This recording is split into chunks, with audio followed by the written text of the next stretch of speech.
69% সমাবেশের জনগণ যারা জনগণের ঐক্যের পক্ষে। বাংলাদেশের রাজনীতিতে একটা অলিখিত নিয়ম আছে। যতই আপনি এসি রুমে বসে রাজনীতির ছক কষুন না কেন, দিন শেষে ক্ষমতার আসল ফয়সালা হয় ওই উত্তপ্ত রাজপথে।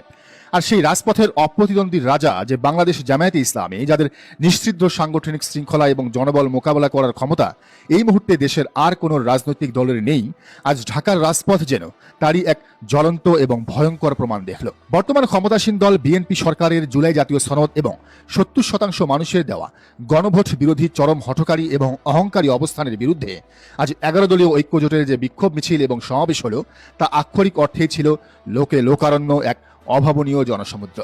আজকের এই মেগা অ্যানালাইসিসে আমরা ফ্যাক্ট এবং লজিক দিয়ে প্রমাণ করব কিভাবে এই একটিমাত্র সমাবেশ বর্তমান সরকারের ভিত্তিমূল নাড়িয়ে দিয়েছে। শুধু তাই নয়, আমরা উন্মোচন করব এই সমাবেশ থেকে দেওয়া এনসিপি নেতা নাহিদ ইসলামের একটি ঐতিহাসিক আহ্বানের পেছনের আসল মাস্টার প্ল্যান, যা শুনলে বিএনপি সরকারের নীতি নির্ধারকদের রাতের ঘুম চিরতরে হারাম হয়ে যেতে বাধ্য। প্রথমে আসুন আজকের রাজপথের হিসাবটা একটু মিলিয়ে নেই। রাজনৈতিক বিশ্লেষকদের ধারণা এবং মাঠ পর্যায়ের প্রাথমিক হিসাব বলছে, আজকের এই 11 দলীয় ঐক্যজোটের সমাবেশে কেবল জামায়াতে ইসলামীর ঢাকা মহানগর উত্তর এবং দক্ষিণ শাখা থেকেই অন্তত 1 লাখ ডেডিকেটেড নেতাকর্মী অংশ নিয়েছেন।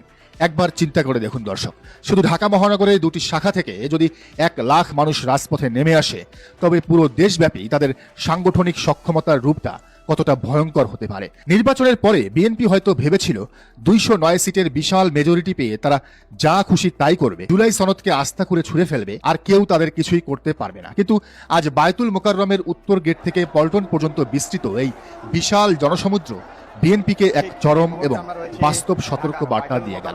মিছিল শেষে বায়তুল মোকাররমের সামনে দাঁড়িয়ে 11 দলীয় ঐক্যজোটের শীর্ষ নেতারা বিএনপির উদ্দেশ্যে যে কথাগুলো বলেছেন, তা প্রতিটি সচেতন নাগরিকের হৃদয়ে গেঁথে যাওয়ার মতো। বক্তারা অত্যন্ত ক্ষোভ এবং লজিকের সাথে স্মরণ করিয়ে দিয়েছেন, যে জুলাই গণ অভ্যুত্থানের হাজারো শহীদের রক্তের উপর দাঁড়িয়ে তরুণদের আত্মত্যাগের উপর পা রেখে বিএনপি আজ ক্ষমতার মসনদে বসেছে, সেই শহীদদের স্পিরিট এবং রক্তের সাথেই আজ তারা চরম বেইমানি করছে।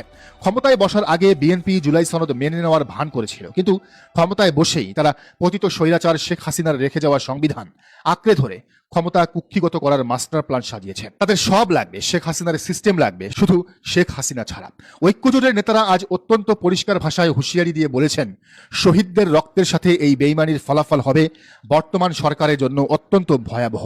ইতিহাস সাক্ষী, যারা রাজপথের মানুষের সাথে প্রতারণা করেছে, রাজপথই তাদের চরম পতন নিশ্চিত করেছে। কিন্তু প্রিয় দর্শক, আজকের এই বিশাল সমাবেশের সবচেয়ে বড় চমক, সবচেয়ে বড় বোমশেলটি ফাটিয়েছেন তরুণদের দল জাতীয় নাগরিক পার্টি বা এনসিপির শীর্ষ নেতা নাহিদ ইসলাম। তিনি শুধু সরকারের সমালোচনা করেই ক্ষান্ত হননি, তিনি এমন একটি আহ্বান জানিয়েছেন যা আগামী দিনের রাজনীতির পুরো দৃশ্যপটই পাল্টে দিতে পারে।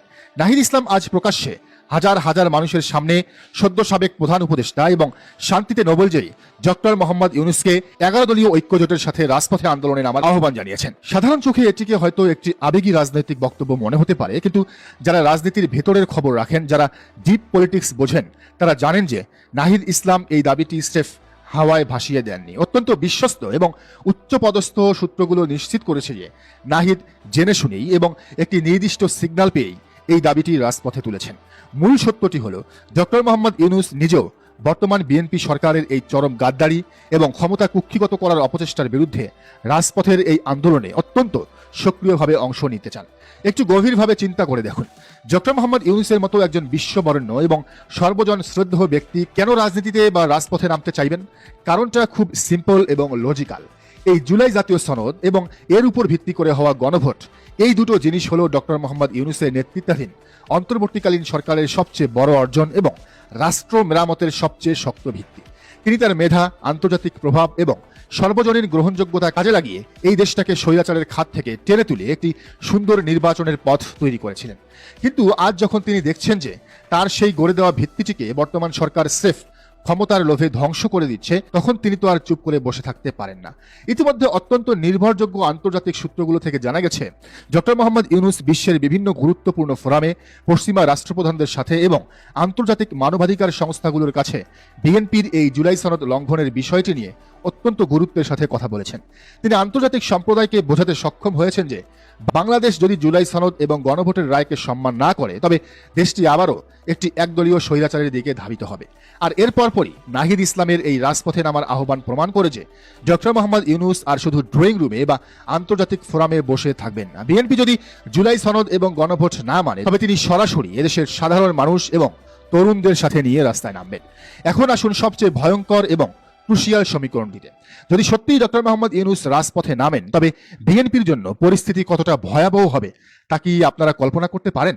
বিএনপি হয়তো লাঠিয়াল বাহিনী বা প্রশাসন দিয়ে সাধারণ রাজনৈতিক দলের আন্দোলন দমন করার চেষ্টা করতে পারে, কিন্তু যখন ডক্টর মোহাম্মদ ইউনূসের মতো একজন আন্তর্জাতিক আইকন, যার সাথে পশ্চিমা বিশ্বের বিশেষ করে আমেরিকার সরাসরি এবং অত্যন্ত গভীর সম্পর্ক রয়েছে, তিনি যখন রাজপথে নামবেন তখন কি বিএনপি পুলিশ দিয়ে তাকে টিয়ার গ্যাস মারবে নাকি তাকে অ্যারেস্ট করবে?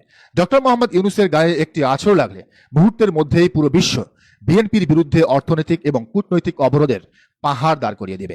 শুধু আন্তর্জাতিক চাপই নয়, দেশের ভেতরেও এর প্রভাব হবে প্রলয়ঙ্করী। ডক্টর মোহাম্মদ ইউনূস এমন একজন ব্যক্তি যিনি কোনো নির্দিষ্ট রাজনৈতিক দলের নন, তিনি দলমতের ঊর্ধ্বে। তিনি যখন রাস্তায় নামবেন তখন শুধু জামায়াত বা এনসিপি নয়, এদেশের সাধারণ খেটে খাওয়া মানুষ, সুশীল সমাজ, আপামর ছাত্র সমাজ সবাই তার পেছনে এসে দাঁড়াবে। একদিকে জামায়াতে ইসলামীর রাজপথ কাঁপানো নিশ্ছিদ্র সাংগঠনিক শক্তি, অন্যদিকে এনসিপির মতো তরুণদের অদম্য আবেগ এবং সবশেষে ডক্টর মোহাম্মদ ইউনূসের গ্লোবাল এবং মোরাল অথরিটি। এই তিনটি সংমিশ্রণ ঘটলে তাই এমন একটি রাজনৈতিক সুনামির সৃষ্টি করবে যার সামনে বর্তমান সরকারের 209 সিটের অহংকার খড়কুটোর মতো ভেসে যাবে। বিএনপি সরকারের নীতি নির্ধারকদের এখনই অত্যন্ত ঠান্ডা মাথায় এই বিষয়টি অনুধাবন করতে হবে। আপনারা যদি ভাবেন যে সংবিধানের দোহাই দিয়ে গুম অধ্যাদেশ বাতিল করে আর কোর্টের ঘাড়ে বন্দুক রেখে আপনারা পার পেয়ে যাবেন, তবে আপনারা বোকার স্বর্গে বাস করছেন। 5 আগস্টের পর বাংলাদেশের মানুষ আর কোনো স্বৈরাচারকে মেনে নেবে না। জুলাই সনদ কোনো মামুলি কাগজ নয়, এটি হলো হাজারো তরুণের রক্তের লিখিত দলিল।